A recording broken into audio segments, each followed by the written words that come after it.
Welcome. I'm Terry Kramer, Faculty Director of the UCLA Anderson Easton Technology Management Center, and I want to welcome you to day 2 of the WU Greater China Business Conference. And as all of you know, we had our first day on Tuesday evening Pacific time, Wednesday morning in the Greater China area.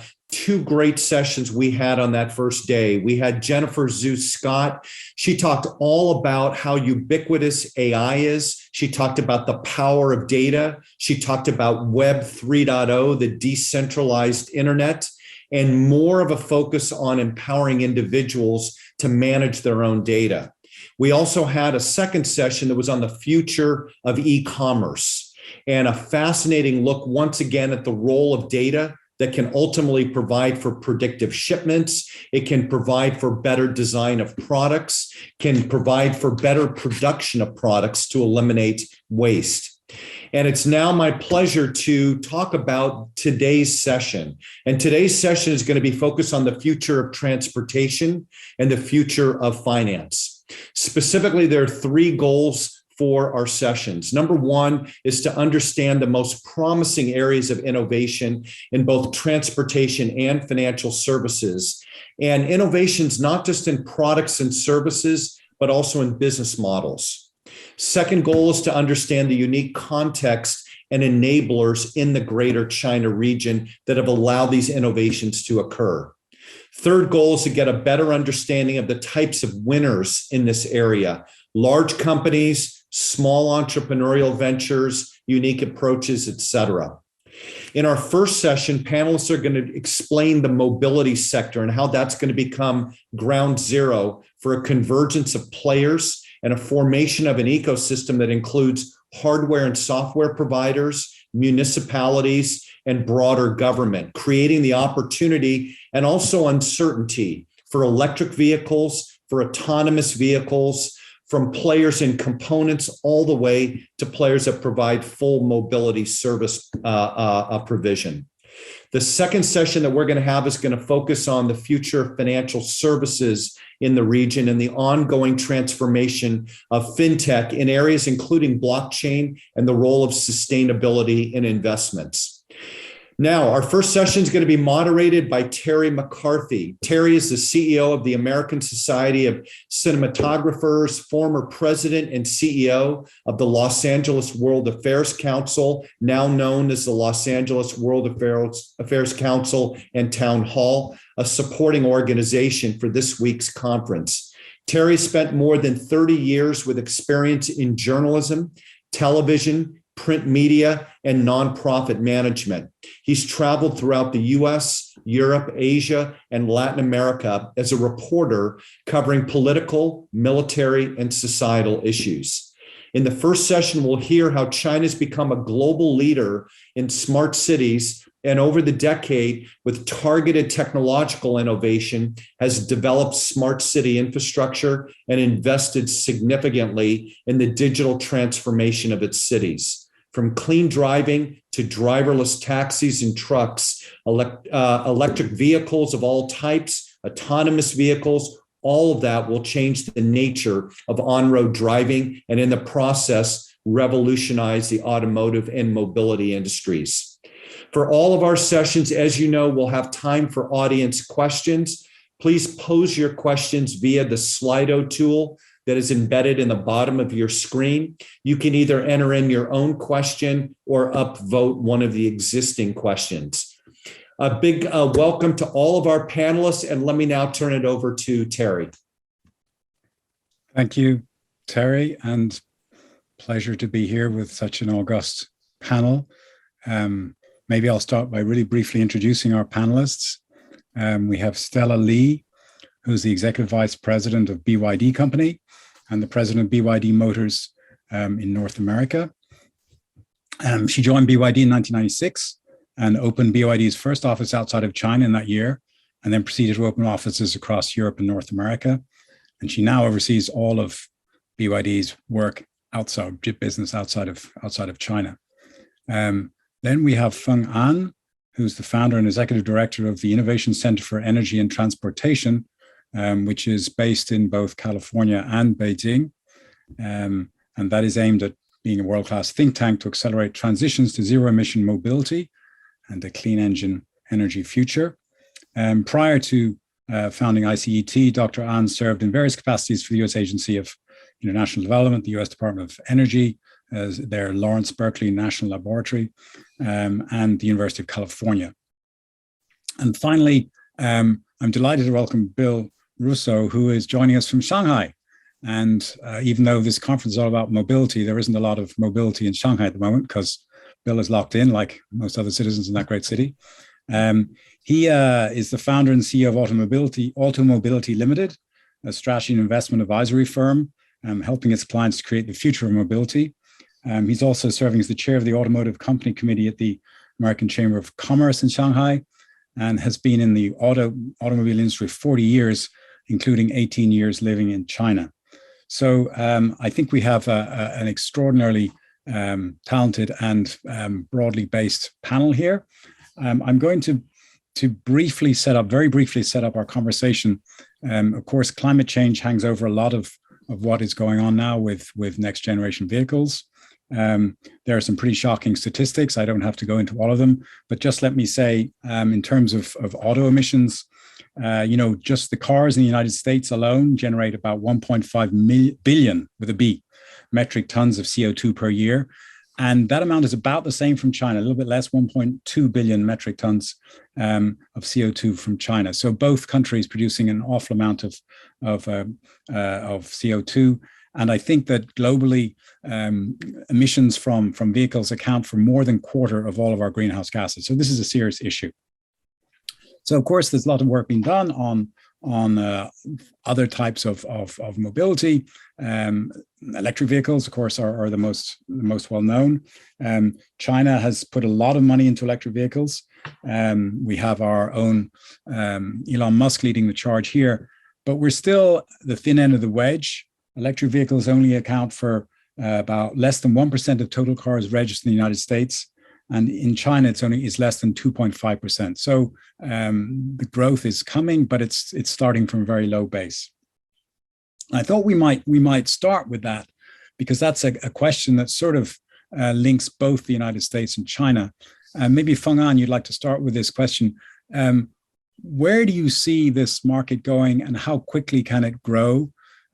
We have some technologies, but there's some resistance. How do you see the development of the EV market, both in China and in the United States, and are they dramatically different models? Yeah, I think the EV market go up very rapidly. In the last 3, 4, 5 years, in the EV sale in China, last year reached over 3.5 million units. A lot of people predict, the EV sale in China alone will close to 3 million units by end of this year. So this is a huge growth, and I think China is leading the way for the deployment and development of EV markets. I think China started this EV program right after the financial crisis in 2009. The EV was part of the pillar industry. So in about 10 years of time, I think China really leapfrog as a major driver for the EV market. But if you survey the rest of the other parts of the world, like Europe, I think they're catching up very rapidly. I think in some of the European countries, their penetration, EV sales actually surpass China in terms of the percentage sales. And the US California set a very aggressive EV targets. Like California wants to, by 2035, 100% of the new car sale in California will be 100% will be EVs. And the Biden administration pledged 50% by 2035. Actually, China does not have clear targets for the EV market. So actually, it's possible, if China stop, to the trends of rapid scaling up, I think and the US and Europe can catch or even surpass China in terms of the penetrations. But I think in the sheer volume, China still is going to be a global leader. Yeah. Thank you, Bill. Paint, if you would, for us a picture of what the EV market looks like in China. We have a lot of people probably watching this panel who haven't been to China, certainly not in the last couple of years because of COVID. And a lot has changed in the last few years in terms of automobile sales in China. What does it look like on the streets, well, in Shanghai and other cities? And also, can you tell us why people are buying EVs in China? Because in the United States, I think the climate change mandate seems fairly strong. You know, we keep talking about reducing greenhouse gases. Is it the same motivator in China, or are there other market forces at play?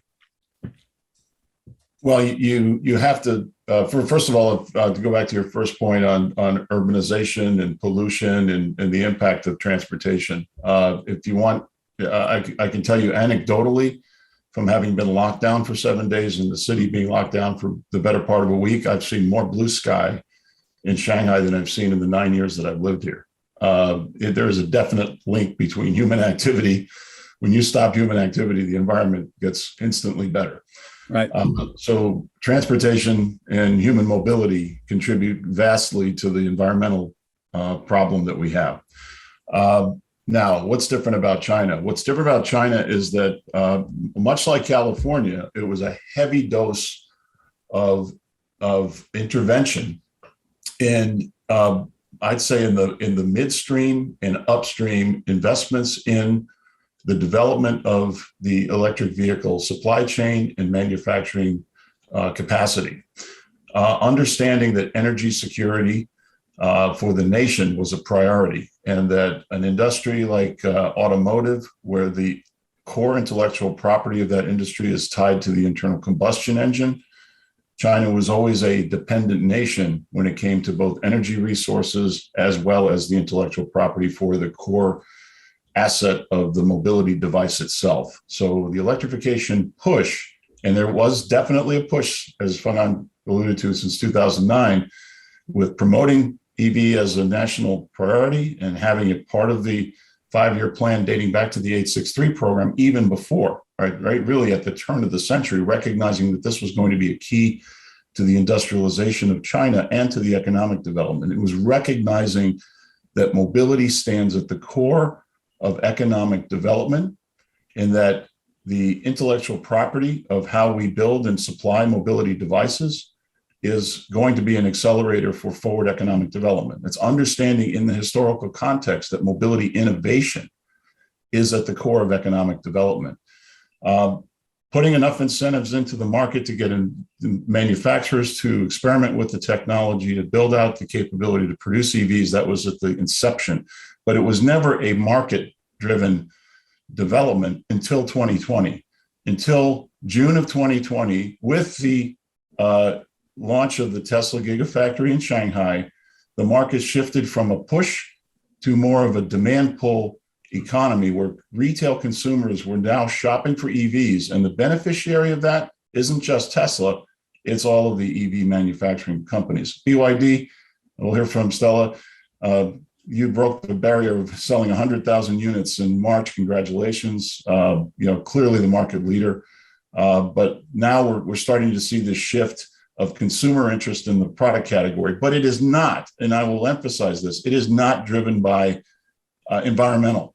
It's driven by technology, the coolness of being in an EV, and the affordability of EVs. I think that's what the West missed that China got, is not targeting the premium market with the electrification products, but targeting the mass market. I think that's really one of the core differences. Yeah, you mentioned that last time we spoke. The entry price for an EV is remarkably low. You can get cars for, well, under $10,000 US. Yeah. The Wuling Hongguang Mini EV has been a best-selling vehicle. It's built by SAIC's joint venture with General Motors. The Cherry QQ ice cream is also somewhere in the $5,000 to $10,000 range, and I think the BYD Dolphin is also a very affordable EV. That's not the only thing you can get. You can get, mid-priced and high and more premium EVs even from Chinese companies today. But targeting the mid-market at a price point with an affordable bill of materials cost, I think that's really what differentiates the China EV development. So, electric vehicles, really, what we're talking about, apart from a chassis and some seats, is a battery. That's what makes these things work. And I guess it's the first thing you have to get used to when you get an electric car, having been used to driving internal combustion engine is there isn't a lot else in the car, right? It's just a big battery with the drive mechanism. Stella, the development of the battery industry is clearly going to be key. There are a number of issues that have yet to be solved. And I wonder how you see the battery industry developing. And do you think that some of the key advances will come from China or from the West or both? And you have an interesting perspective here because you almost have one foot in both markets because you're based here, but working with Chinese companies. So how do you see the development of the battery market going? So in the next several years, the battery industry is about the question about the build up capacity. So the industry in next 3 years, the industry already chosen. One is NCM cell, and another trend is LFP cells. So this two chemistry will lead the industry. Now the industry is more frustrating about the shortage of a lithium supplier, and then the price inflation too high, and then all the supply chains price is too high. So then with the EV markets, I want to add some point to your question one. The big difference in China, the EV penetration is around 20%. In Europe, is 22%. But in US, is only 7% by this year's number.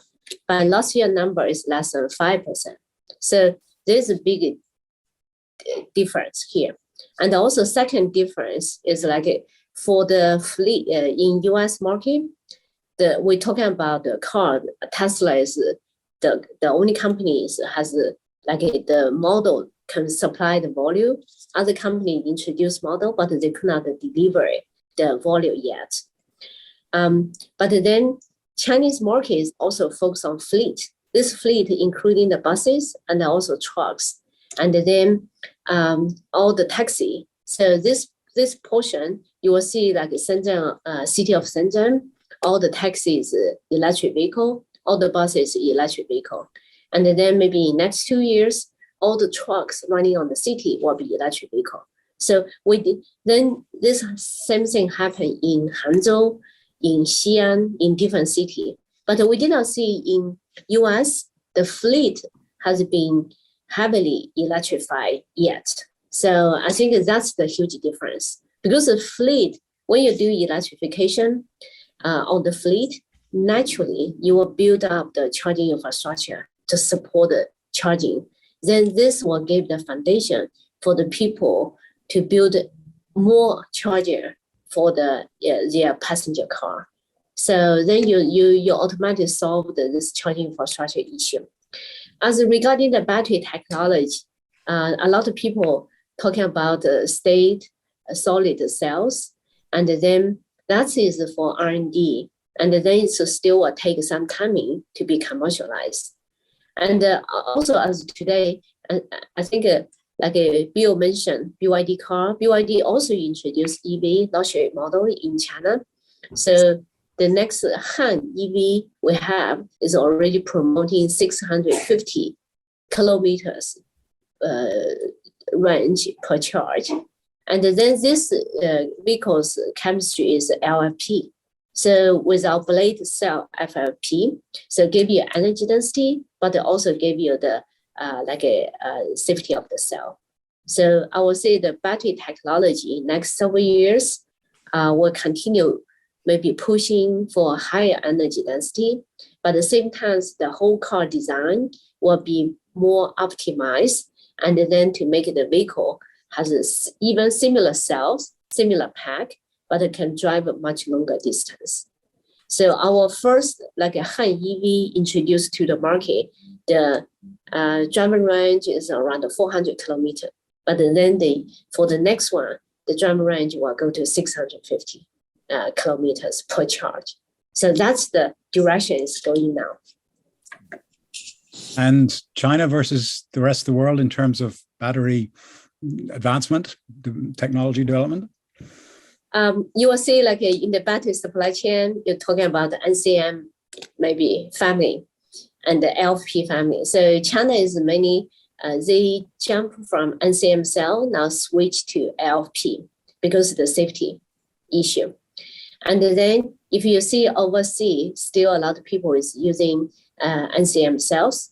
So then not too much focus on LFP yet. So maybe the industry will shift later.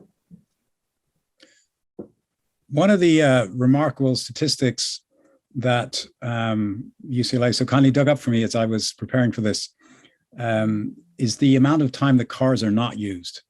So I guess in the US, about 80% of all trips are made by personal vehicles. In China, it's closer to 60%. But these private vehicles spend 95% of their life in a garage, not being driven at all, which raises the whole issue of public transport. And I'd like to actually get a quick response from all three of our panelists on where we see public transport going. It's something that's, I guess, the government has more of a role in sort of mandating electrification. We've seen that happen in various places around the United States, school bus and so on. And where does that go in the future? And then we can sort of develop that also into smart cities. But I don't know, Feng An, would you like to start on that? And I think Stella said the fleet vehicle development is very important. I think what's really striking in China, the electrification started from buses. If you go back to 2009, they start off 10 cities, thousands of vehicles. They started off piloting program for electric buses. 5 years ago, 2017, the Shenzhen are all electric buses in Shenzhen achieve 100% electricity, electrified. So for Shenzhen alone, there's more than 40,000 electric buses. I think for the entire United States, last year is about 3,000 or 4,000. So for Shenzhen city alone, there's 10 times. So I think it's, I know the US want to catch up, want to electrify transportation. I think to electrify buses are the really very important. I think it's the most things that the government can push for, because that will drive the demands for battery demands for the infrastructure development. I think that's going to be a pretty strong push for electrified transportation. So I would say that will be the key. I think in terms of autonomous vehicles, I think it's for certain. I think it will start from buses. I think for personal transportation, it's much more challenging to have a fully self-driving autonomous vehicle fleets, especially in big cities like China. I think US will be the first to enable the autonomous vehicle like robot taxi in terms of personal transportation. But I think China will lead first to have autonomous electric buses system on the road. That's my prediction. Oh, Stella, you're making large numbers of buses in the United States. How do you see it progressing, that market? I see it's very hard to convince people to give up a car to take the bus operation in US, because the bus system is not advanced, modern, like in Europe. In Europe, most of people will take buses and the tram and also subway, but not in US. This is who take buses is unsafe. Middle class will never go to taking the buses. So that's a brain problem here.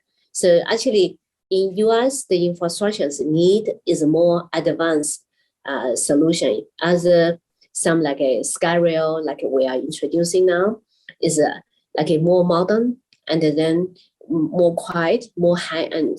You go there, you feel like a different. And then also like the once you build up this one, then the people maybe will be willing to take more public transportation.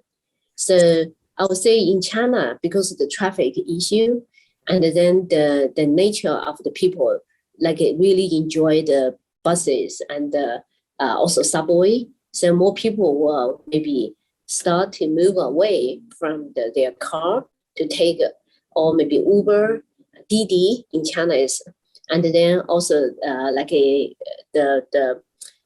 public transportation. So US need change a lot to attract people to take public transportation. So this is the reason Biden administration passed 1.3 trillion infrastructure fund to rebuild public infrastructure here in US.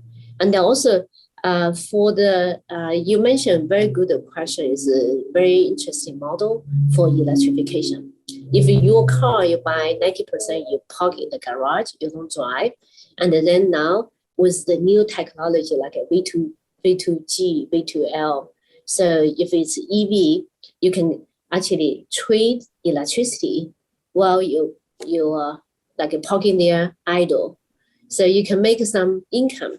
Maybe this income can be big enough offset your lease payment for the car. So that is some kind of a value add solution for electric vehicle.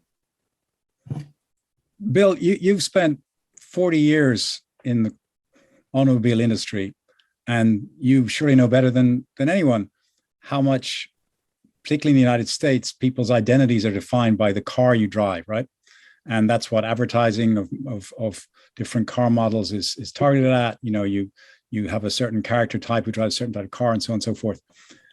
But I'm curious to ask your view, if we develop more along the models that we're heading towards, and I think mobility as a service is the sort of the in way to describe that. You have to reset the whole model of this, that you're not so much identifying with you're a Ford Mustang driver, or you're a whatever it is, a Porsche driver, or a Prius driver, that you're somebody that needs to get from point A to point B and do certain things. Yeah.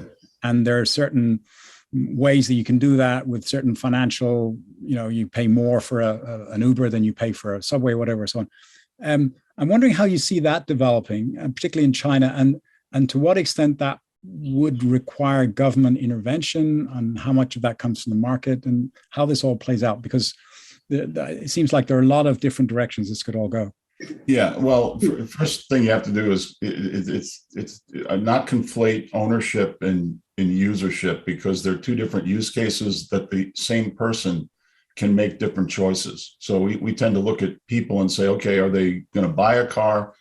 Are they going to book a ride? And the fact is, everyone does both. The fact is, everyone does both. Mobility context in China is vastly different than in the US or in the West.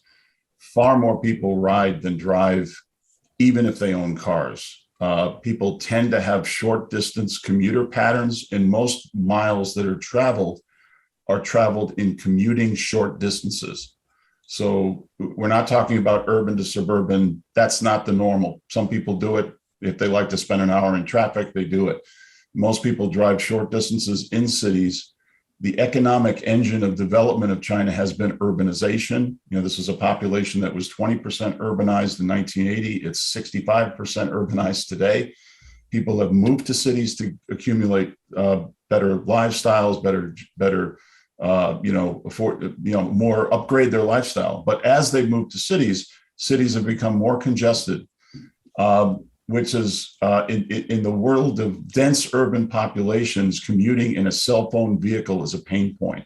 Doesn't mean you wouldn't buy a car, but you're not going to buy a car to take it to and from work. You're not going to drag hardware around with you. You're more likely, even if you have a car, to book a ride to get to and from work, or to have a driver, so you don't have to deal with parking, you have to deal with all the associated pain points associated with that. So making shared mobility convenient and democratized through the power of the internet is what makes markets like China very special. It was previewed in your video, the QR code society. We don't transact business in cash. It's painless, frictionless. Pay for the ride, book a ride. Very, very common behavior in China. In fact, Didi, before the pandemic, I think it's still true today, most of the miles traveled in electric vehicles in China is the dominant player is Didi, because their cars move all the time and they have a high penetration of electric vehicles in the fleet. So when you think of the commercialization of technology, shared mobility came first.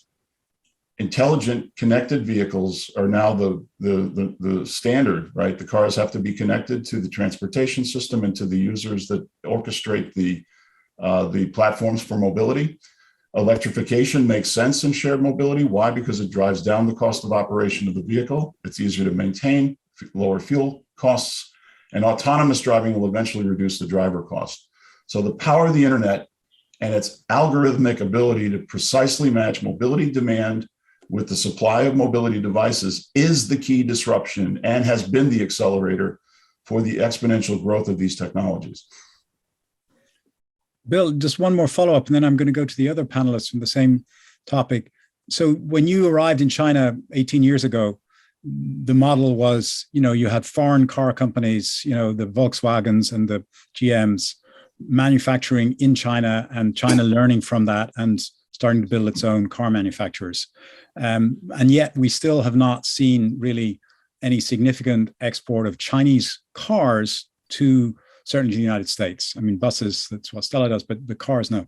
I'm wondering how you see the electric vehicle market developing. Are we going to see a flood of these vehicles that are being made in China coming to the United States? No. Does Tesla work out how to crack the Chinese market?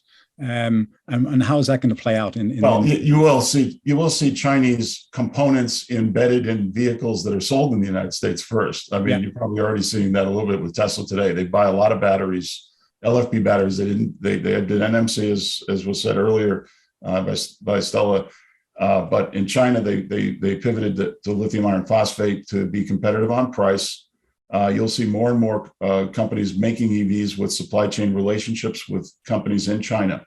The vehicles will go to Europe first. There's already active sourcing of Chinese EVs to the European market, targeting mainly rental fleets and those types of use cases. There'll also be dealerships that will want to have access to good quality EVs that are coming from places like China. NIO, BYD, Xiaopeng already making their approaches. Interestingly, the one Asian country that has put its flag in the ground about a week ago, was announced by Joe Biden in North Carolina. The company called VinFast from Vietnam will be building electric vehicles in the United States. So don't think it won't come. It just may not come first from China. I think China will pivot to Europe first for reasons that I think are obvious geopolitical reasons. That's interesting. Feng-An, you have some views on this too, I know, as we talked about this before. I mean, for the US to sell, or for the Chinese to sell cars. Well, on the sort of the competition between Chinese EVs and US EVs, particularly Tesla. Yeah, I think I think the pressure for the domestic market in China is so severe. I think all the right now the EV makers in China currently dominate like BYD, also Tesla. Then a group of kind of smaller upcoming startups. So I think most of the companies just try to survive the Chinese market. I don't think they actually have serious effort to try to export because they need to establish themselves to be stable, to be survivable. And but I think from technology front, I think Tesla is still the leader. Because especially in terms of their manufacturability and their margins, the profitability. I think it's very hard. They have such a early lead advantage. I think it's very hard to beat Tesla in terms of the profitability. It's very similar to like Apple case. So you could have a lot of cell phone company, right? So compete with Apple, but Apple's margin is so much bigger than the rest of the competitors. So that's why their valuation is so much higher. I think that's going to be what the future EV market will look like. I think Tesla may not be now is a leader. Clearly, is in terms of share value, but as a GM, Ford, all these traditional automakers start to put EVs, I think their volume will start to catch up. But I think that they cannot match the margin and innovation, of Tesla, because Tesla is always like a half step ahead of everyone else. So I want to say the US actually have advantage in the EV manufacturers. So I think the conception that the US is losing the battle, I think is misplaced, because Tesla is a clear winner. I think, like Bill said, that the reason that the Tesla, the success in the marketplace, it really energized the whole EV Chinese domestic indigenous makers, EV makers before, because there's a period of time, the EV has really struggling, all EV sectors struggling until the Tesla to financially become successful. Then all the EV makers in China receive a huge financial support, like NIO and Xiaopeng, all that, because people see what Tesla can achieve, so they have confidence. The investors, from government, from private capital start to pour, that into, those competitors. So I would say the actually Tesla, really, leads the charge in that regard. So Stella, I'm getting a whole bunch of questions in from the audience, and I'm going to turn to you because you're a lot of questions are heading your direction. There's a couple here. Traditional ICE cars average life is 15 years or so. With a battery life of 8 years, do you think there would be more turnaround when we move to 100% electric vehicles?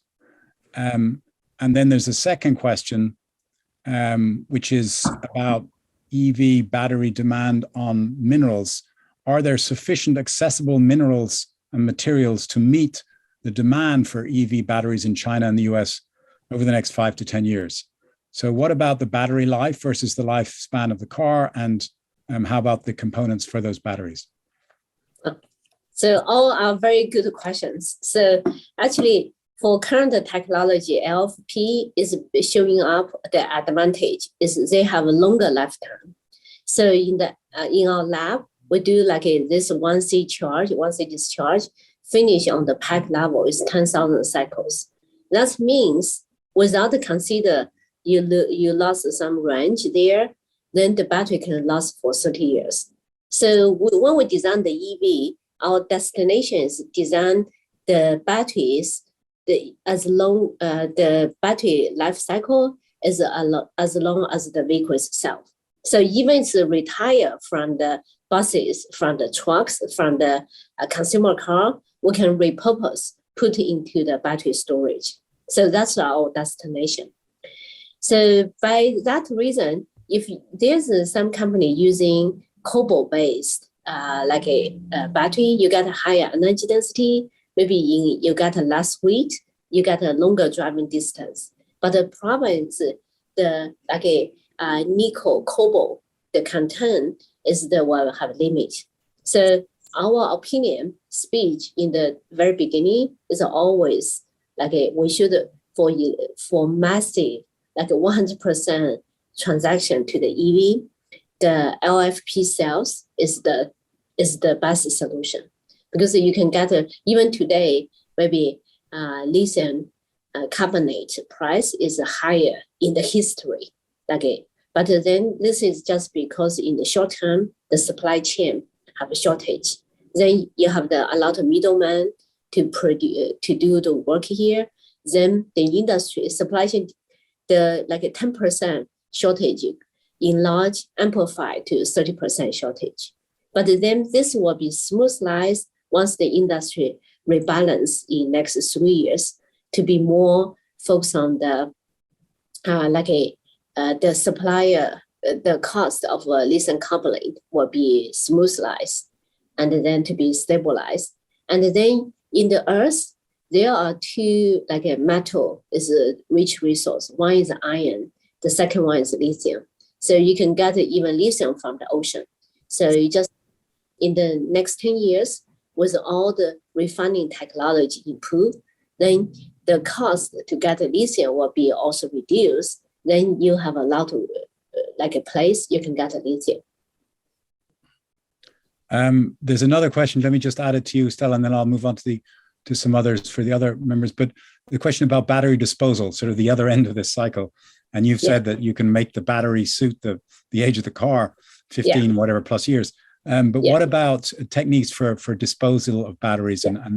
So actually, so now for battery a disposal and also recycling now it's become valuable business. So a lot of company, even for BYD, we will want we give you a longer warranty term, but we want to own the battery. So by the end of the life, you just send the battery back to us. We will do recycling. When you do recycling, you will get the recycled lithium aluminum out from this used battery. So in the future or today, the the abandoned battery is become the value now.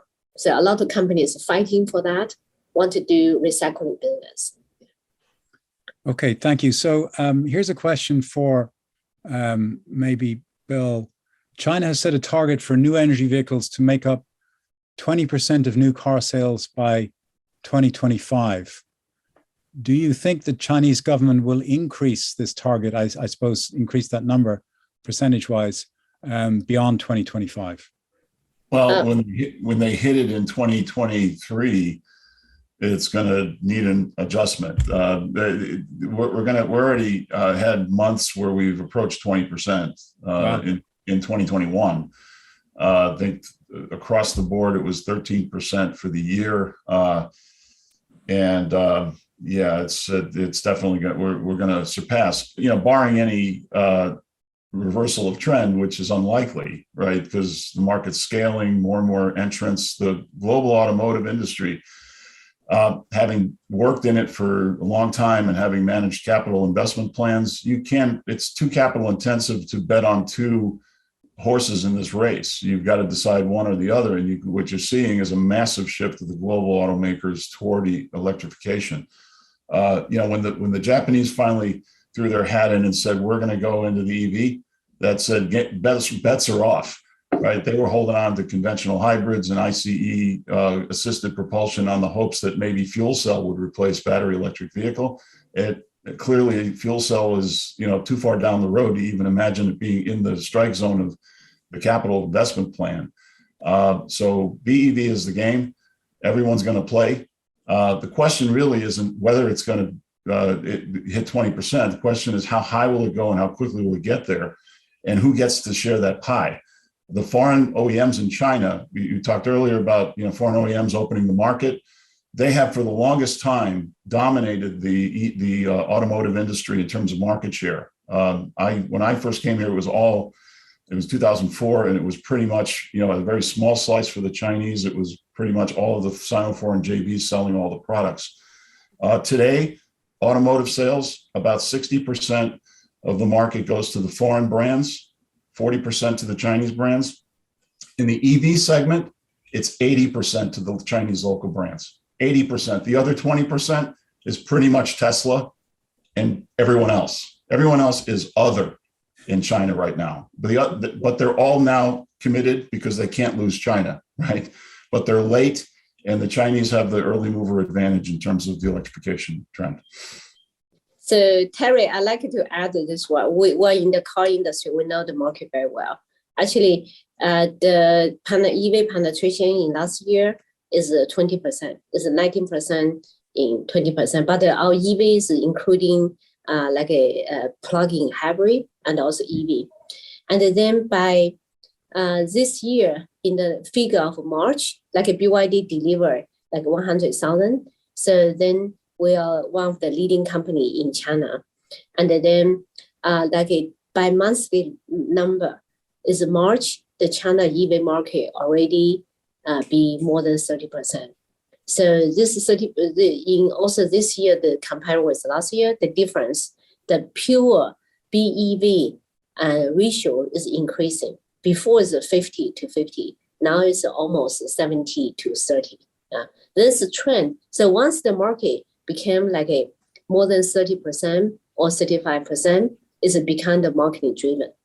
As Bill mentioned, it's no longer rely on the government incentive. It's people buy the car just because it's nice, comfortable, can deliver what they need by performance. But at the same time, it's saving the cost. So especially like in the last months, the gasoline price increasing, that's boost a lot of pure like EV, BEVs like sales in China. So this is happening in China now. What happening is happening in Europe. Very soon, what happening in US. Yeah, it's interesting that even as we conceive of everything being sort of manipulated at some level by the government in China, actually the market is dictating this. That's a very interesting point. There's a question here about safety.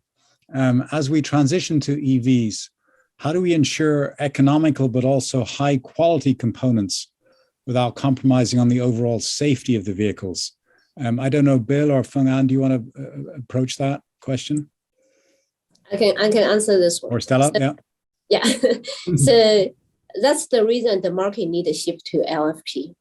So sometimes you pursue the high energy density for the range, well, not bad because it's chemistry. You have more higher energy density, then the summer runway will be big issue. So why the Chinese market shifting from NCM sales several years ago now to almost 80% is to LFP is pure because the safety reason.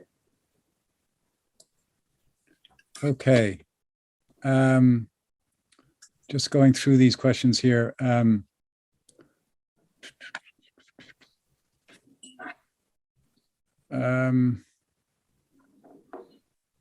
Is there any specific strategy regarding overseas expansion for emerging EV companies, including BYD nowadays? Or now is it more about focusing on domestic demand? So I guess, Stella, you're in a particular situation where you're already looking at overseas expansion, but in general, from I guess this is talking about the Chinese EV manufacturers, are they mostly focused still on supplying the domestic Chinese market, or are others also putting a lot of energy into foreign sales? Bill, do you want to approach that? I'll take that one. First of all, I think, as Fenghan said, and I agree, you have to win at home if you hope to win abroad.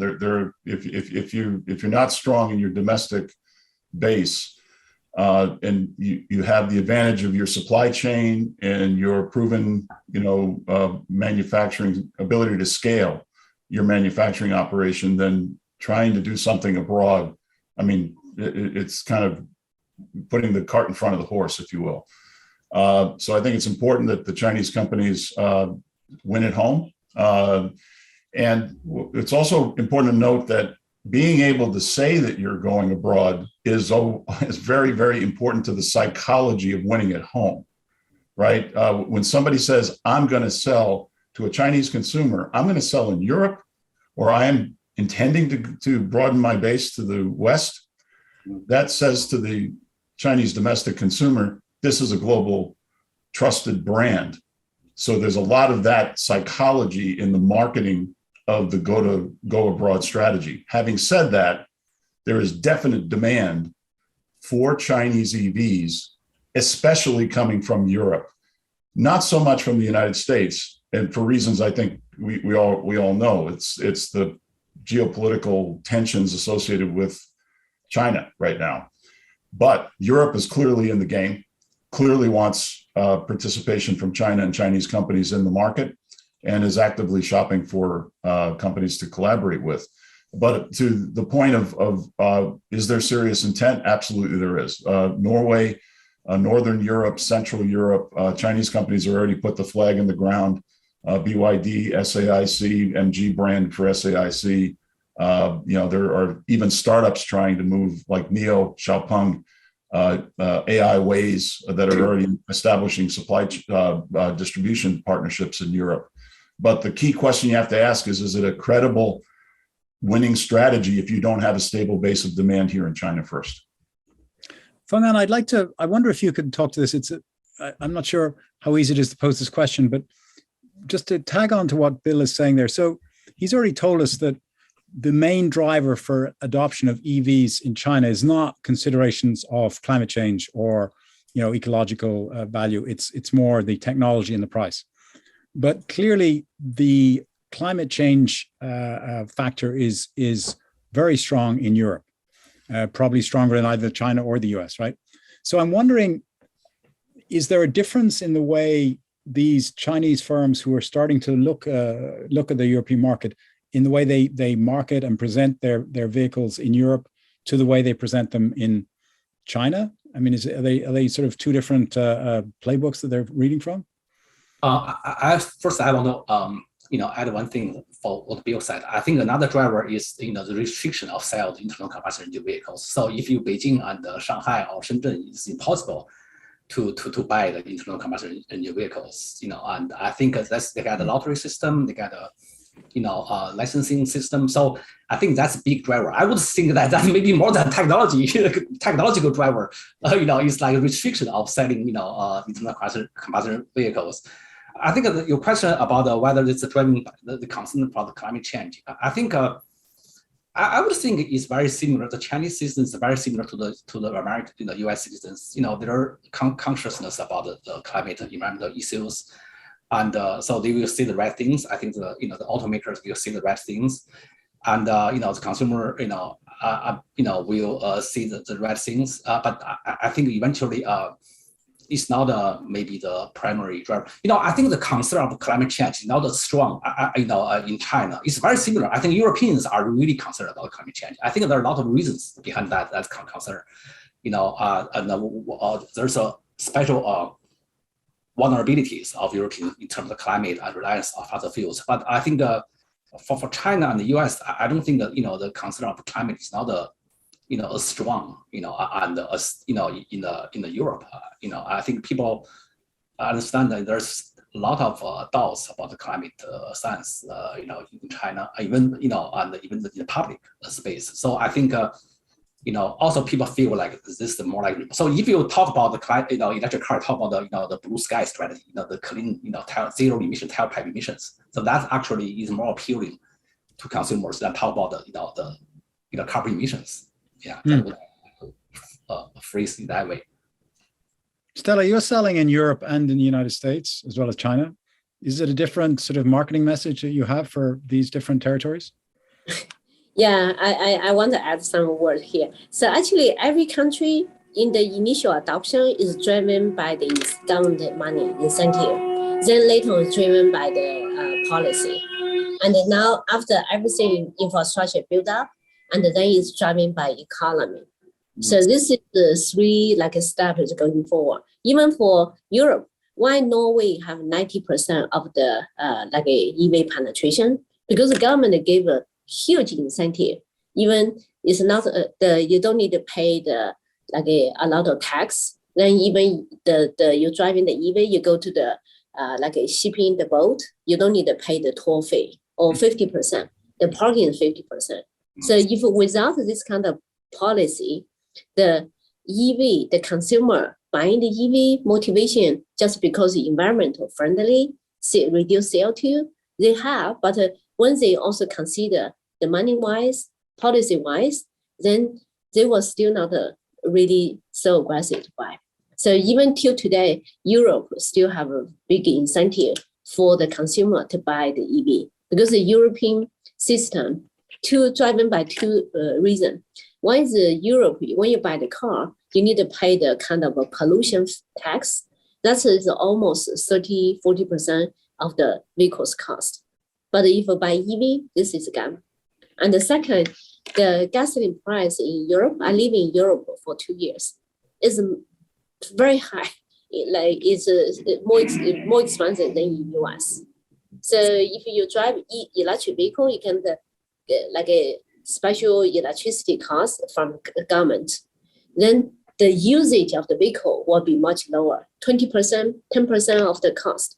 So European is very sensitive on the expense they spend every day. Is they also recycling. So with this kind of environment there, that is a big engine, the real move for people to buy the EV. So in China, the same. Then we start with the first adoption. Chinese government gave a bigger portion of the incentive, but now the incentive is almost gone. It's left only $1,000 to maybe $2,000 range. But now you have the legislation, so you have the license plate, lottery system, and also you have the kind of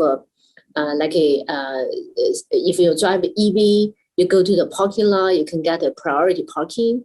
So then sometimes the utility company start to give some incentive. So this is become a policy driven, and then for consumer to pay. And then once you have more people to pay attention to move to this direction, it's become a driving EV with today's gasoline price is cheaper now. It's cheaper than the gasoline car, especially in the past 7 months. Even in US, the gasoline price raised to $7 per gallon. Can you imagine in China, you feel the gas price is so expensive. So now I think for consumer, every single consideration economic is always number one. Doesn't matter in US or in China or in in Europe. Yeah. So here's another question on charging.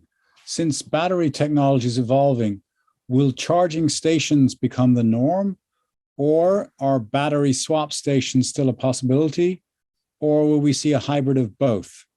So what do you think, Stella? And then I don't know if anyone else has a view on that. yeah, I'll take this one because I don't think a battery swap technology will take as mainstream. Can be as a niche market, but never be mainstream. So you will have all kinds of startup company try to promote one or two case, even be bigger scope, but it will never be the mainstream. And then the charging, if you think about physically, the charging infrastructure is the most built up charging infrastructure. So every place you have human being, you have a light. When you have light, you have electricity. So today is like a charging is about fast charging and also slow charging. So in the nature of the US, a lot of people will maybe only demand home charge. So then every day you go home, you plug in, then that's it. The next day, even you go to 300 miles, you're still enough. The battery is still enough.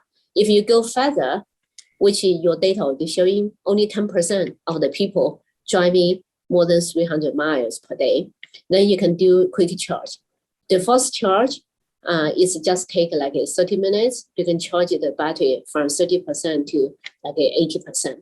So you in US to deploy EV should be much easier, much faster because everybody have a house and have access and the parking lot access to charge the car. In China, actually, is a challenge. The China, not all the people have the parking place, and then so then they will rely on public charging place, rely on the office, offer the charging infrastructure for them. I'll just to offer, not to disagree with that, but I think the point is the companies that are experimenting with battery swapping are exploring the possibility of building. They have a few arguments for their case. And the principal companies we're talking about are NIO, I think Geely, Bike are all in the business of experimenting with this. Many of these companies, Bike and Geely, have mobility and service in their target use case. Significant number of vehicles that move around all the time, frequent charging, where you run the battery out during a 8-hour period of time, perhaps. And the economics of mobility as a service says the car has to move in order to make money. So the battery swapping in a commuter vehicle is mainly targeted at the mobility as a service use case. NIO is a bit of an exception. NIO did it for other reasons. One was they saw the way of mitigating the upfront price of the vehicle as an advantage and protecting from obsolescence. I think what Stella described as the battery can last a long time. Well, if battery technology is upgraded during the life cycle of ownership, then having the ability to remove a battery and replace it with the latest technology is a selling feature. You can advertise, as NIO did with the ET7, you can buy it this year, but you can have a solid state battery in it, but not this year. It's when it becomes available, you just take it to your battery swap station and you can upgrade your battery. So the argument for swapping is upgradability, reduce the upfront cost, and a very important aspect of it is you create a recurring revenue stream around the user of the platform. That money that they would have paid for the battery comes back to you in a monthly payment for the service. The exceptional use case is when you take your car on vacation, long distance driving, and you want to get a fast charge. But you can argue that why would you need a battery swap station and the infrastructure associated with that if you can also do fast charging, right? So there's arguments both pro and con for that. But to do it like others are trying to do it, you need a massive investment in infrastructure, and that's usually not borne by the individual company. That has to be done together with cooperating governments. So here's a sort of a big umbrella question. It might be a good one to end on because I think we only have 3 minutes left. where do you see advancement of public infrastructure and the housing market to support wider adoption of EVs in the US compared to China? So I guess we're talking about smart cities and other things here. Feng-An, do you want to take a crack at that?